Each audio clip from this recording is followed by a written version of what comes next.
প্রিয় কৃষক ভাইরা আসসালামু আলাইকুম। আমি কৃষিবিদ Mohammad Nizamuddin Autocrop care limited.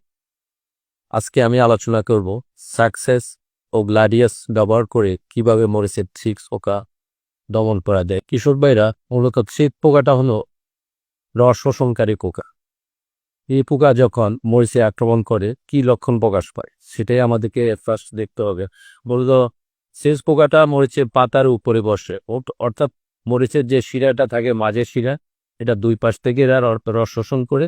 তাতে পাতার কি অবস্থা হচ্ছে, পাতাটা আস্তে কার্ভ হয়ে যাচ্ছে, অনেকটা আমাদের নৌকা আকৃতি উপর দিকে কার্ভ হয়ে যাচ্ছে। এতে যখন দেখবো আমরা যে পাতাটা উপর দিকে বেঁকে যাচ্ছে, সেই ক্ষেত্রে অবশ্যই সেটা আমরা ভাববো যে এটা থ্রিপ্স পোকা। এছাড়া পাতা ছাড়াও এটা নরম কাণ্ডের মধ্যেও আক্রমণ করে। এছাড়া মরিচের মধ্যে অনেক সময় আক্রমণ করে থাকে। মরিচে কেমন আক্রমণ করে, যখন মরিচটা ছোট থাকে তখনই আক্রমণ করে। আমরা কিভাবে বুঝবো? দেখা যায় অনেক সময় মরিচের উপরের মধ্যে দাগ পড়ে যাচ্ছে, একটু বাদামি বর্ণের দাগ পড়ে যাচ্ছে, বা মরিচের উপরের অংশটা ভালো দেখা যাচ্ছে না, এতে বাজার মূল্য আমরা ঠিকভাবে পাচ্ছি না। সুতরাং এটা খুবই মারাত্মক।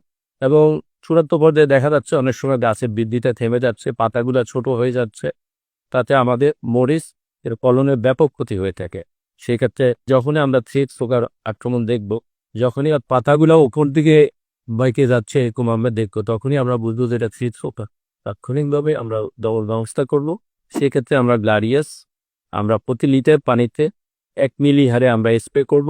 অল্টারনেটিভ স্প্রে 7 দিন পরে আমরা সাকসেস ব্যবহার করব। প্রতি লিটার পানিতে 1.5 মিলি হারে আমরা ব্যবহার করব। এতে থ্রিপ্স পোকার হাত থেকে আপনাদের ফসলকে রক্ষা করতে পারবেন এবং আপনারা আপনাদের কাঙ্ক্ষিত ফসল পাবেন।